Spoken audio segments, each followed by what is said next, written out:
बिस्मिल्लाहिर्रहमानिर्रहीम। अस्सलाम वालेकुम प्यारे पाकिस्तानी, उम्मीद है आप जहाँ होंगे खुश होंगे या खुश रहने की कोशिश कर रहे होंगे। अब इस वक्त जिस टॉपिक में बात करना चाह रहा हूँ, ये पिछले चंद दिनों में एक नया स्कैंडल अल मरूफ हाजी साहब बाजवा साहब का निकला है कि ये जो रिजीम चेंज प्रोग्राम चला था ये कैसे चलाया था। मुझे तो यकीन था इस बात का कि शुरू से ये पाकिस्तान ही की तरफ से इनिशिएट किया गया, ये बाजवा की तरफ से इनिशिएट किया गया। ये हमारी डीप स्टेट, अभी तो लोग कहना शुरू हो गए आखिरकार डीप स्टेट नवाज शरीफ बन चुका है।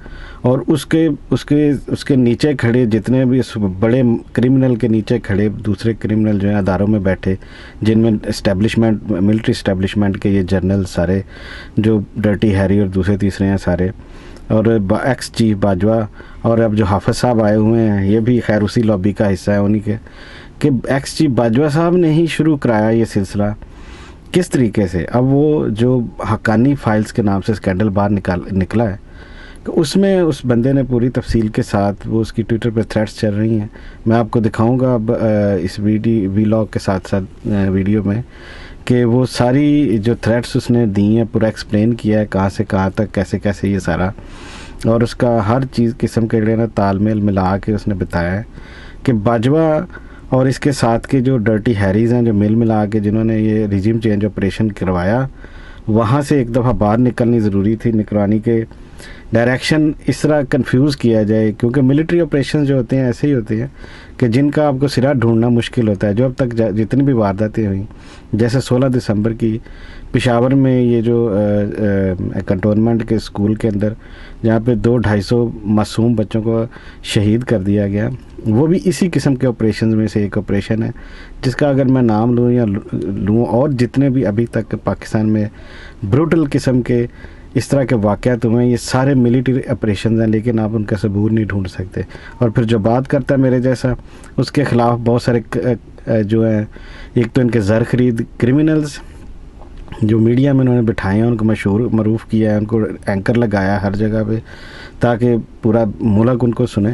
खैर मैं तो अपने सुनने देखने वालों को कहूँगा, मैंने तो छोड़ दिया है ये मीडिया सारा करप्ट, ख़ासकर प्राइवेट मीडिया, और जो सरकारी चैनल है पाकिस्तान का वो तो खैर इस काबिल ही नहीं है उसको कोई देखे, और ये जितने भी प्राइवेट चैनल इनका कोई चक्कर ही कोई नहीं। और ये जो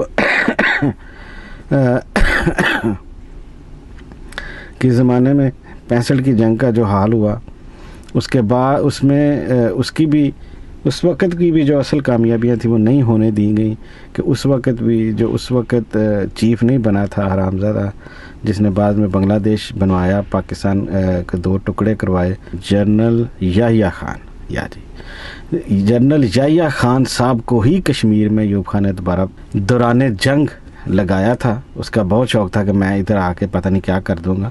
जो पहले जनरल्स कर रहे थे काम, उनको निकलवा के वो बंदा आया वहाँ पे, और फिर बाजी पे बाजी, और फिर पाकिस्तान के 2 टुकड़े करवाए उसने। ये है सारी कहानी इस मिलिट्री के अभी तक के जनरल्स की जो इन्होंने काम किया। और जब हम जनरल्स का नाम लेते हैं तो फिर ये कहते हैं अस्करी अदारे पर हमला नहीं करना चाहिए। कौन कर रहा है अस्करी अदारे पर हमला? कुत्ते के बच्चों, आप शहीदों के खून के साथ खेल रहे हो, आप इनको बदनाम कर रहे हो फ़ौज को। ये तो फ़ौज के इंटरनल अंदरूनी बैठे हुए लोगों को इनको गर्दन से पकड़ के ज़मीन में धंसा देना चाहिए कि तुम लोगों ने हमारा नाम पाकिस्तान की अवाम के साथ जो किया और जिस तरह से बदनाम किया, तुम तो पाकिस्तान को बिल्कुल तोड़ने के दर पे लेते जा रहे हो, जो इस वक्त चल रहा है उसके अंदर। और जब हक्कानी फ़ाइल में सारी बातें याद निकल रही हैं, वो बंदा एक्सप्लेन कर रहा है हर चीज़ कि उसको किस तरह से लॉबिंग की गई। पहले वो बहुत करप्ट और क्रिमिनल आदमी था, फिर बाजवा साहब ने उसी के ज़रिए सारे काम करवाए। ये जो नवाज शरीफ मिलता रहा, मुलाकातें करता रहा इधर उधर, ये सारे मिल के इन्होंने अमेरिका को पैगाम पहुंचाए, इमरान खान के ख़िलाफ़ किया उन्हें पूरी तरह कि ये अपनी पॉलिसियां लेके चल रहा है और ये यूं करना चाह रहा है, ये ऐसे करना चाह रहा है। ये सारे काम करके और फिर ये इसने बाजवा ने यहाँ पाकिस्तान में ये कदम उठाए, और जिसका नतीजा अब 8 महीने में पाकिस्तान बिल्कुल गड्ढे में जा गिरा है, जहाँ पहले 2018 में भी इतना डीप नहीं गिरा था जितना इस वक्त गिरा दिया है इन्होंने, क्योंकि पाकिस्तान के अब रिज़र्व ख़त्म हो गए हैं। रिज़र्व सिर्फ वो रह गए हैं जो 3 अरब उधर से लिया हुआ है सऊदीया से, कोई 2 अरब चाइना से लिया हुआ है, कोई 1.5-2 अरब कहीं और से मांगा हुआ है। ये मांगे के पैसे पड़े हैं जिन्हें ये खर्च कर ही नहीं सकते। ये तो अब लोगों की खाल उतारेंगे। अब ये मुझे 100% उम्मीद है जितने फॉरेन करेंसी के अकाउंट्स हैं उनको सीज़ करेंगे, یہ وہ ہر کام کریں گے یا اس طرح سے افراتفری پھیلائیں گے جو اب پنجاب میں شروع کیا ہوا ہے جی نہیں ٹوٹنے دینی. کیوں نہیں ٹوٹنے؟ جو اس وقت ملک کا حال ہے یہ ڈیمانڈ کر رہی ہے سچویشن کے الیکشن نئے کروائے جائیں اور ملک کو نیا مینڈیٹ دیا جائے تاکہ نیا کوئی بھی جو آئے وہ آ کے فیصلے کرے جو عوام کو منظور ہوں. لیکن یہ سارے انہوں نے جنہوں نے ملک تباہ کیا نا ڈر ہے. باجوہ ایکٹیو ہے, حافظ اور حاجی مل کے اس ملک کی تباہی کے پوری طرح ذمہ دار بنتے جا رہے ہیں.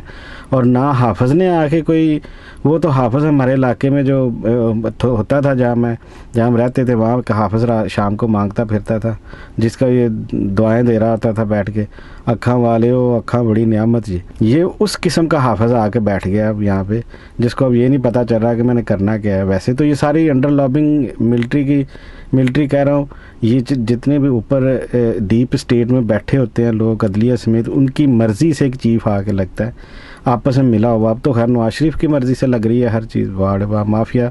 یہ بھی دنیا میں حالات دیکھنے تھے اگر یہ سچ ہے تو, کہ ایک ادارہ جو اپنے کو کہتا ہے جی ہم بہت بڑی توپ ہے, ہماری طرف انگلی چھوڑو, ہماری طرف دیکھا بھی تو ہم آنکھیں نکال دیں گے, اور ایک طرف وہ مافیا کے پیروں کے نیچے بیٹھے ہوئے ہیں اور جو چاہے وہ ان سے کروائے. اور وہ جو خود انڈیا کا پٹھو ہے, جو راگ ایجنٹ اور جو ادھر سے آ کے انڈیا سے ان کو ملتے رہے, جن کو بغیر ویزے کے یہ آنے دیتے تھے, کوئی پوچھنے والا نہیں تھا, وہ بھی زمانے پاکستان نے دیکھے ہیں. اور اب عمران خان کی جھوٹی ویڈیو نکال کے اور آڈیو نکال کے لوگوں کو بدزن کر رہے ہیں یہ گندے لوگ. یہ دیکھو حکمران بن گئے کیسے کمینے لوگ. تو وہ کیا اس نے لکھا تھا بیچارے نے کہ پاکستان دنیا میں نمک پیدا کرنے والوں میں دوسرے نمبر پہ ہے, لیکن نمک حرام پیدا کرنے والوں میں پہلے نمبر پہ.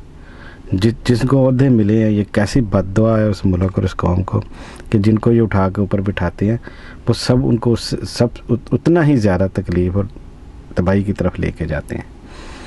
یہ اب یہ جو میں آج بات کر رہا ہوں جس ٹاپک کے اوپر, رجیم چینج حقانی فائلز جو اب شروع ہوا ہے تھیما, اس کے مختلف انٹرویو دیکھے مختلف لوگوں کے ساتھ اس بندے کے جس نے یہ اسکینڈل نکالا ہے. اور یہ اس کی اسکینڈل کی جو میں نے ساتھ ساتھ کلپس بھی لگائے ہیں اس کے, یہ آپ دیکھیے اور غور کیجیے اور آپ اپنا غصے کو اپنے سنبھال کے رکھیے. پاکستانی قوم کو غصے کو سنبھال کے رکھنا چاہیے اور وقت آنے پہ اس کا استعمال کیجیے جس طرح کرنا چاہیے, کیونکہ یہ لوگ جو ہیں سارے یہ تو چاہ رہے ہیں کہ یہ ملک ٹوٹے, ختم ہو, کیونکہ انہوں نے تو حصے بکھرے 2018 سے پہلے ہی کر لیے تھے, جنہوں نے خاص آئینی ترمیمیں کی تھی. 22ویں ترمیم ہے یہ 23ویں, جس میں صوبوں کو علیحدہ کر کے جنہوں نے حصے بنا لیے تھے کہ یہ سندھ ہمارا, پنجاب تمہارا, بلوچستان ان کا اور KPK ان کا. یہ کر چکے ہیں سارا کچھ. یہ عوام کی نظر میں ہونا چاہیے, عوام کو پتہ ہونا چاہیے. اب آپ نے سوچنا ہے, آپ نے فیصلہ کرنا ہے کہ اپنے بچوں کی زندگی کے لیے, بچوں کے مستقبل کے لیے آپ نے کیا کرنا ہے. میں ایک وسل بلور, میں اپنا میسیج دے رہا ہوں. میری تو بات پتہ نہیں چند ایک لوگوں تک پہنچتی ہے, ان کو بھی پسند آتی ہے کہ نہیں آتی, باقی تو کوئی دیکھتا سنتا نہیں ہے. بہرحال میرا مقصد ہے بات کرنا, یہ میں کرتا رہوں گا. اس کے ساتھ ہی میں اب یہ بات اپنی ختم کرتا ہوں. پاکستان زندہ باد, پاکستانی قوم پائندہ باد.